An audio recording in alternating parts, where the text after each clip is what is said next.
Chapter 10. Dickerson wondered just how many bodies they'd find on this ship. So far, the answer was none. Although he wasn't exactly close with most of the Marines in Red Company, there were three he considered friends. He wanted to know what happened, sure, but most of all, he wanted to find his comrades. Not his corpses, either. As bad as Mira had been, at least he hadn't known any of the crew that had died on the doomed mission. Finding them was horrible. Staring into their milky, frozen eyes, the curl of a scream plastered on their dead faces, would no doubt haunt his dreams for the rest of his life. But the idea of finding one of his friends, those that he'd vaped and drank with, played games with to pass the time, and shared countless war stories with, made mad walking through the corridors a hellish experience. "What's the plan, boss?" Garb asked. "Bridge," Kelly said. "That's where I want to start." Dickerson nodded to himself. The bridge was definitely the place to begin. Unless hostiles had entered the ship, he couldn't imagine Stevens, Red's captain, or his pilot would have left their stations. The only time a captain and pilot would leave their posts during combat was if the infantry had more or less been wiped out and hostiles had boarded the ship. Captain Dunn had left his post after Noble had been attacked, but that was only because there had been no Marines left aboard save for Oakes. Doing so had broken several regulations, but it had been the right thing to do. He was certain Noble had appreciated it. "Hatches are closed," Kelly said. Dickerson looked over his shoulder, his lights adding to hers. The corridors branching off to engineering, fire control, and the bridge were each blocked. The crew of S&R Red had secured the ingresses to the most sensitive areas of the ship. Kelly continued walking forward, Dickerson leaving 1.5 meters of space between himself and the corporal. "What happened?" Carb asked.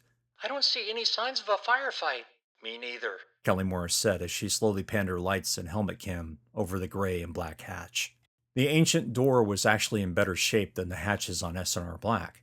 The only blemishes on the utmost steel were the usual wear and tear to be expected on a ship this old. "I don't like this," Dickerson said. Carb chuckled before loosing a long sigh. "What's to like?" Good question, Dickerson thought.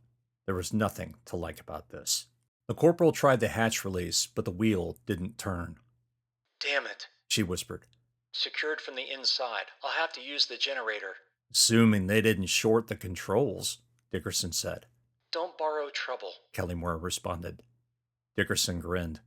He didn't know if she'd heard that phrase from Gunny or if it was something she'd grown up with, but the timbre certainly reminded him of Cartwright's gruff speech.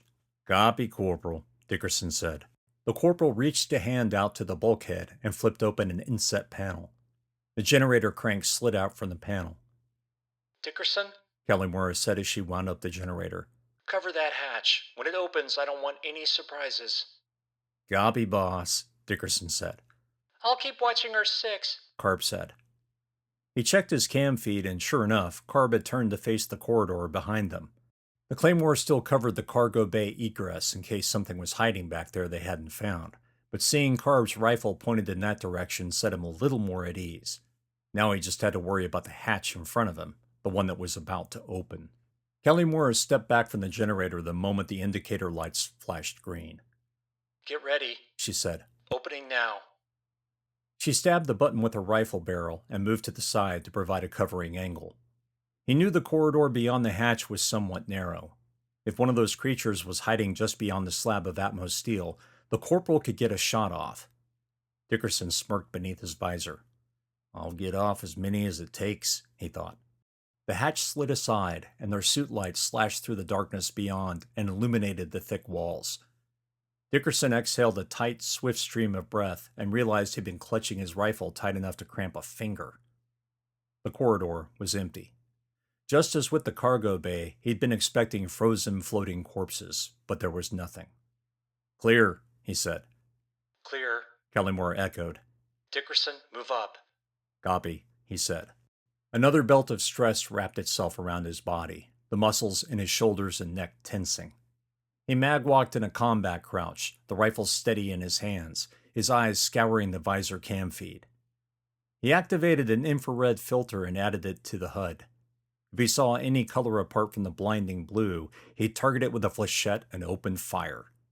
"Unless it's a suit," he said aloud. "What?" Kelly asked. Dickerson winced, his concentration breaking for a beat. Nothing, Corporal. He continued forward, eyes swinging between the cam feeds as he walked down the all too familiar corridor. After focusing his lights to narrow beams, the next hatch glinted back at him. He cocked his head with a frown. The cockpit hatch was partially open as though someone had tried to cycle the door, but it had stopped. Dickerson aimed his lights directly at the base of the opening and saw a shape wedged in the hatchway. He activated his cam and zoomed in on the object, applying sharpening and light filters. The image made him inhale sharply. The obstruction was a mag boot. A crust of red around the visible portion left him feeling a little nauseous. Shit, Dickerson said. Someone had a bad day. What is it? Carb asked. Kelly Mira sighed into the mic. Found a casualty, she said. Dickerson, keep moving. Let's get that hatch all the way open. Ah, Corporal, he said. He moved forward in a crouch, his rifle pointed down the short corridor. With each step, the boot obstructing the hatch became more clear, even without the filters. Now that he was closer, he saw a chunk of crimson-colored bone sticking out of the boot. Dickerson shuddered at the sight, but quickly got himself under control. One of the Marines had definitely died. That mag boot didn't have any shreds of a suit connection, meaning the boot's owner had been exposed to vacuum and the killing cold of space. When Dickerson finally reached the hatch, he shimmied it open and pointed his lights in on the bridge.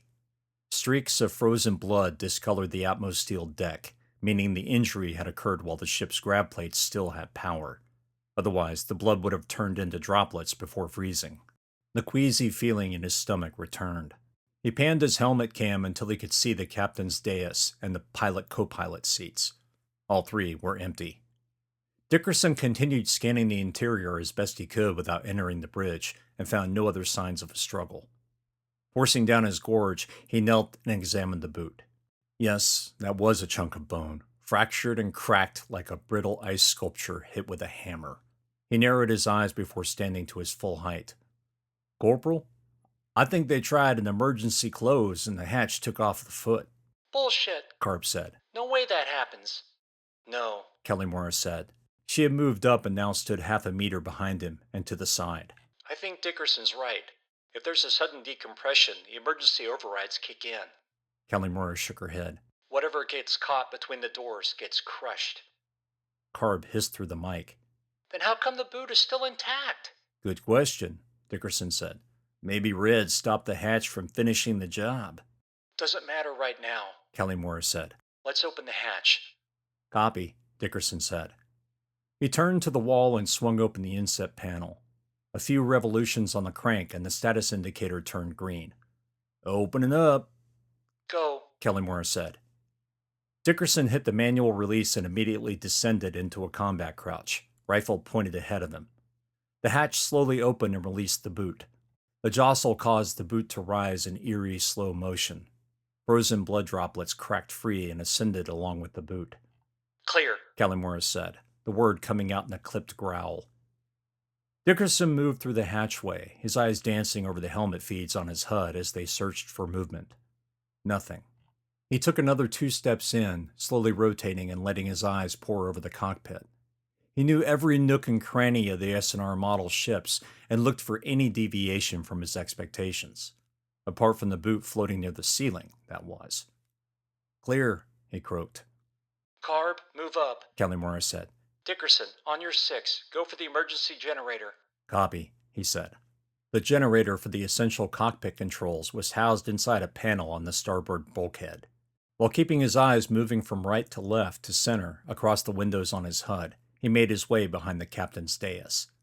A light from behind shined across the bulkhead in a slow pan. He flinched as he caught sight of the movement and immediately turned to face a threat that wasn't there. Fuck, he said. What is it? Carb asked. Sorry, Dickerson. Kelly Morris said. She sounded as though she were trying not to giggle. Void whipped, he muttered and took another step. The light panned higher this time. Something didn't look right. Dickerson narrowed the focus on his own helmet lights and aimed them at the area he'd seen. There, a discoloration. Corporal, Dickerson said, look at my feed. After a brief moment, she said, That's not normal, and it's nearly above the generator. Right, Dickerson said. The discoloration? It very much looked like something he'd seen inside Mira's hull. A cocoon or hive. Smaller than the ones they'd seen aboard the creature-ridden Hulk, but nearly identical in shape.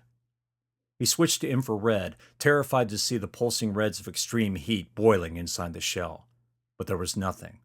It was as dark and cold as everything else in the cockpit. No heat readings, he said. You gotta be kidding! Karp said. Didn't we just leave this shit? You wish, Dickerson said. I don't think it's alive, Corporal. Just the same, Kelly-Mora said. In his rear feed, he saw Kelly-Mora climbing the captain's dais, her rifle aimed directly at the hive. Take it slow. If you see something, jet away and I'll blast it. Copy, Corporal, he said. Jet away? Jet away where? If there was something waiting for him near the generator, say a small starfish ready to squirt his suit with acid, he'd have to demag his boots, leap backward at an angle, and try not to crack his helmet on the upper deck. Maybe if he was in block time, he could do that. But here? Good luck, he thought. Nerves tingling, he focused on the recessed panel on the wall. Kelly-Mora had him covered. He knew that, but it didn't stop the urge to look up and point his own rifle at the hive.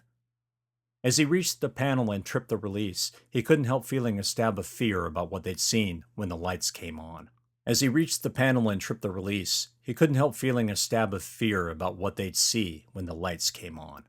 5 cranks on the generator, and the status light turned green. Ready, Corporal, Dickerson drawled with a confidence he sure as hell didn't feel. Hit it, Kelly-Mora said. Before he had a chance to hesitate, he pushed his glove forward and hit the glowing power button. His filters kicked in immediately, sparing him the star-ridden smash of strong light after near darkness. The resulting afterimage merely made the world a little gray rather than a strobing white flash. He immediately looked upward at the hive, his rifle sighted in on its center. He needn't have bothered. The shell didn't absorb light like the others had. Instead, it looked dull, used, empty. The hive had multiple perforations, its skin or shell having been burst outward by its brood. Oh shit, Dickerson said. You got that right, Kelly-Mora whispered. Someone tell me what the hell is going on in there? Karp said. Dickerson rolled his eyes. If you're so interested, add my damned feed. Oh, right, Karp said. A second later, she whistled into the mic. Oh, shit. Didn't I already say that? Dickerson said. Cut the chatter, Kelly-Mora said. Dickerson, over here. He turned around to face her, but kept his HUD tracking the hive just in case.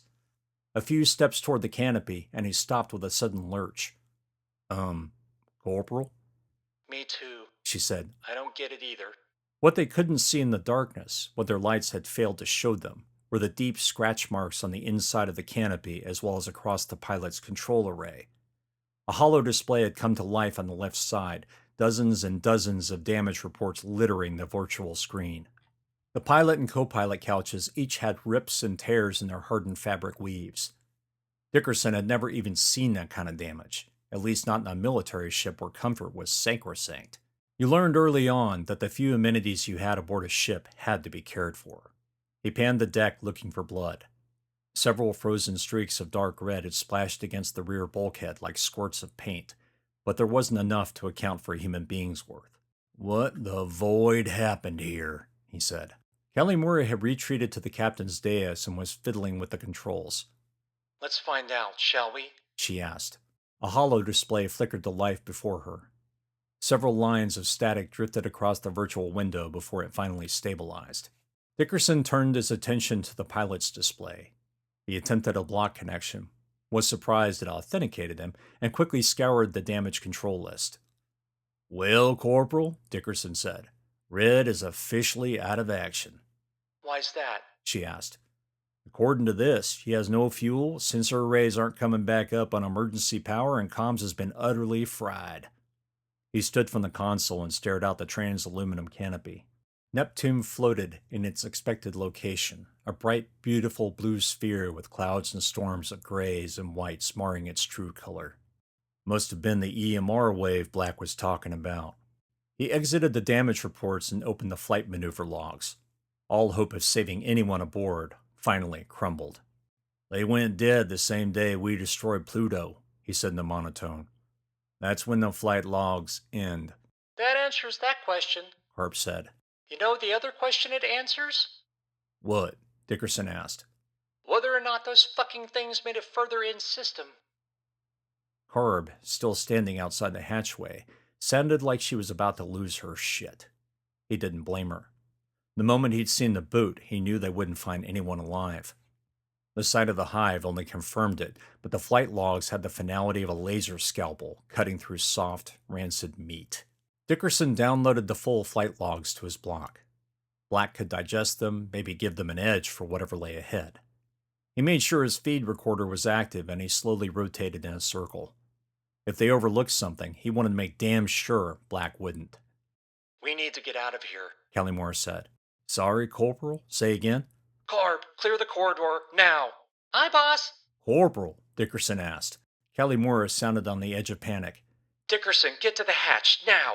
What is... Just fucking do it, Marine! She yelled into the comms. Dickerson stopped wanting to know what it was. Kellymore had already disengaged her magnetics and leaped from the dais to the hatch.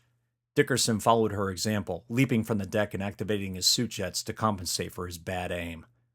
Kellymore disappeared through the hatchway, the comms filled with her attempts to reach Talby through the ship's thick EMR shielding. Dickerson, drop a claymore, now! Kellymore shouted. He didn't ask. He didn't think. Mind on autopilot, he reached into his pouch and pulled the claymore from his belt. Even while jetting through the corridors to the cargo bay, eyes fixed on the forward feed, he activated the claymore from his block and expertly dropped it at a height of 1.5 meters from the deck. When he made it through the next hatchway, Dickerson finally looked at his rear cam feed. The sight was more than enough to keep him jetting. The lights on the bridge flickered as though the power were cycling through low to high, but it wasn't the power, and Dickerson knew it. Those dark shapes swirling in the light weren't some illusion. They were thousands of baby starfish eating the light. Dickerson made it to the next bulkhead and caught the edge with his mag glove. He groaned loudly as his mask tried to pull his arm out of its socket. He leaned over and slapped the door control. The hatch closed tightly, locking the alien things on the foredecks. Dickerson! Kellymore yelled. The fuck are you doing? Dickerson laughed. Closing the barn door, he drawled. For Void's sake! Kellymore growled. Any injuries? He winced. Well, my shoulder sure as shit didn't like it, but I'm okay. His HUD flashed. And my claymore just went off, he said. Hope the little bastards enjoyed it. Kellymore cleared her throat. When you're through, she said dryly, maybe you'll join us in the cargo bay. He clamped another glove to the bulkhead and pushed his dangling legs back to the deck. The magnetics kicked on and secured him in the ZG. Dickerson let out a long breath, his fingers shaking from the post-adrenal overload. Gotta get yourself under control, he said through a pant. When he felt he could talk again, without sounding as though he'd just run a 2G marathon, Dickerson began walking down the corridor, his eyes still flicking from his forward feed to the rear cam. On my way, Corporal, he said. It was a short walk, but it seemed to last forever. With this part of the ship completely unpowered, the thick nests of shadows became malignant webs, hiding spaces for malevolent creatures, and a hiding place for the ever-encroaching darkness he had experienced aboard Mira. Kellymore and Carb stood 2 meters inside the cargo bay. Carb had a rifle pointed at the rear of the large space, while the corporal stood near the damaged cargo bay doors. Dickerson entered the cargo bay and closed the hatch behind him. The moment it fully shut, the nerve-jangling fear started to dissipate. He hadn't even known just how stressed he was until he knew a thick layer of atmosteel separated him from the rest of the ship. Kellymore to Talby, the corporal said. Go, Kellymore, Talby said. Sir, I have a data dump from Red. Can you relay it over to Black? Aye, Corporal. Start the transfer. Find anything? Aye, sir, she said. Hives similar to what we saw aboard Mira. They weren't putting out any rads, but S&R Red definitely has exosolar life aboard. Dickerson wasn't sure if Talby's long pause before replying was due to the shock at hearing about the aliens aboard, or if he was looking at the data Kellymore had sent. Either way, the pause lasted nearly 5 seconds. Acknowledged, Corporal. Talby went silent again, most likely conferring with the captain. Corporal, he finally said. Search the personnel decks. I want to know if there are any crew left aboard. A strong chill crawled down his spine. All he wanted to do was get the fuck off the ship, but the LT was right. They had to try and find the bodies, if there were any to find. Acknowledged, sir. Calimora said. Data transfer complete. Verified. Talby said a few seconds later. Corporal, what do you think about moving the other squad to cover? Inside the ship, sir? Aye. Talby said. Calimora's answer came a bit faster than he'd expected. Sir, we still have to worry about that rip in the hull. If those things were coming through the vents inside the bridge, something a lot more deadly could be aboard. One squad should continue covering the port side while my squad moves to engineering and fire control. Before we reach the personnel decks and clear aft to forward. Over. Did she just do that? Carb said over a private channel. Dickerson grinned. Yes, she did. He wondered if Calimora realized she had more or less challenged the LT over the squad channel rather than the command channel. Acknowledged. Talby said, his voice curt and filled with ice. Make sure your other squad knows their assignments, Corporal. Aye, sir, Calimora said. She stood motionless for a few seconds, her visor facing the tear in the cargo bay door. Dickerson could see the fingers on her free hand clenching and unclenching. When she finally spoke, she sounded more than a little stressed. Carb, take point. Dickerson, rear. Standard formation, let's clear. Copy, Dickerson said, Carb's words nearly overlapping his. Let's go, The corporal said.